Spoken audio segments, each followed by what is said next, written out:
জুলাই অভ্যুত্থানে যারা হত্যাকাণ্ড পরিচালনা করেছেন তাদের ধরবার জন্য বা তাদের বিচারিক প্রক্রিয়া শুরু করবার কোনো ধরনের আয়োজন আমরা দেখছি না।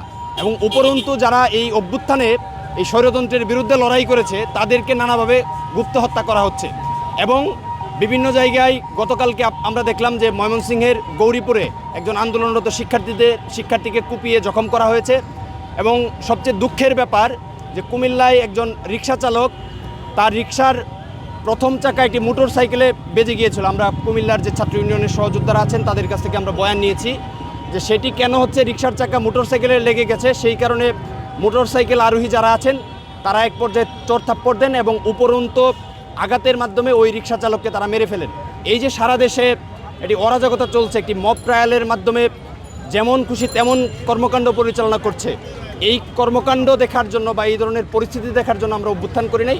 আমরা অন্তর্বর্তীকালীন সরকারের কাছে দাবি জানাই যে দ্রুত সময়ের মাঝে বাংলাদেশের যে আইনশৃঙ্খলা পরিস্থিতি, এই আইনশৃঙ্খলা পরিস্থিতির নিয়ন্ত্রণ আপনারা করুন। দ্রব্যমূল্যের নিয়ন্ত্রণ এবং আইনশৃঙ্খলা পরিস্থিতির নিয়ন্ত্রণ করেই দ্রুত সময়ের মাঝে সকল রাজনৈতিক মুক্তিযুদ্ধের পক্ষের গণতান্ত্রিক শক্তি মিলে দ্রুত সময়ের মাঝে যেন আমরা একটি সুষ্ঠু অবাধ একটি গণতান্ত্রিক নির্বাচন যেন আমরা করতে পারি এবং সেই নির্বাচনে এসেই সকল ধরনের সংস্কার করবেন, সেটি আমাদের প্রত্যাশা। হুমকি প্রথমত আমরা যেভাবে বলি যে যারাই কর্মকাণ্ড পরিচালনা করেছেন তারা বিভিন্ন সময় বলেন যে এইসব যে সাংস্কৃতিক কর্মকাণ্ড এইসব হচ্ছে বেদাত বা হচ্ছে হারাম কর্মকাণ্ড। বিভিন্ন মানুষজন বিভিন্ন বক্তব্য দিতে পারেন, আমরা সেটি সম্মানও করি। যারা এটাকে হারাম মনে করেন তারা সেটাকে পরিহার করতে পারেন, কোনো অসুবিধার জায়গা নেই। কিন্তু তারাই ঠিক একই ধরনের একটি হারাম কাজ তারা পরিচালনা করলেন।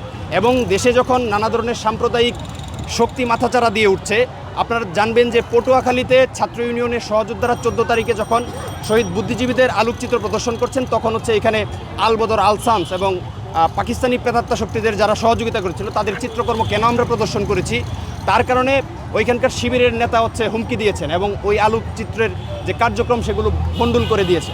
অর্থাৎ সারা দেশে যখন জামায়াত শিবিরের এই ধরনের একটি তাণ্ডব চলছে তখন যশোরে এটি মাদ্রাসায় এই ধরনের অস্ত্র সদৃশ এবং অস্ত্র দেখিয়ে যদি নাটকই করা হয়, এটি আমাদের দেশের যে সাম্প্রদায়িক উস্কানি সারা দেশে চলছে এবং সাম্প্রদায়িক যে অস্থিরতা চলছে সেই অস্থিরতা আরও উস্কে দিবে বলে আমরা মনে করি এবং বাংলাদেশের যে সাম্প্রদায়িক সম্প্রীতি সেই সাম্প্রদায়িক সম্প্রীতির জন্য একটি হুমকি স্বরূপ বলে আমরা মনে করি। আমরা বলেছি যে আমাদের যে কলকারখানা, মিল, ফ্যাক্টরি সহ অন্যান্য সকল সেক্টর যেইগুলোতে মানুষ বিভিন্নভাবে তাদের কর্মপ্রয়োগ করে তারা সেইখান থেকে তাদের জীবিকা নির্বাহ করে, আমরা দেখেছি যে অভ্যুত্থান পরবর্তী সময়ে বিভিন্ন কলকারখানায় শ্রমিক ছাঁটাই করা হচ্ছে, শ্রমিকদের 3 মাসের বেতন আটকে দেওয়া হচ্ছে। সেই দাবিতে যখন বিভিন্ন কলকারখানার শ্রমিকরা আন্দোলন করছেন, উপরন্তু সেই শ্রমিকদের চাকরি নিশ্চিত না করে 3 মাসের বেতন না দিয়ে যৌথ বাহিনী তাদের উপর গুলি চালিয়েছে। আমরা দেখেছি যে ম্যাঙ্গো ট্যাঙ্কের কাউসার সহ আরও 3 জনকে গুলি করে হত্যা করা হয়েছে।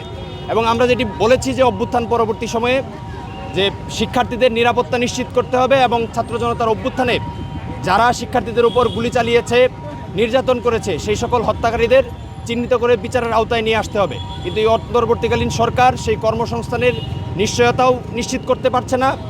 জুলাই অভ্যুত্থানে যারা হত্যাকাণ্ড পরিচালনা করেছেন তাদের ধরবার জন্য বা তাদের বিচারিক প্রক্রিয়া শুরু করবার কোনো ধরনের আয়োজন আমরা দেখছি না।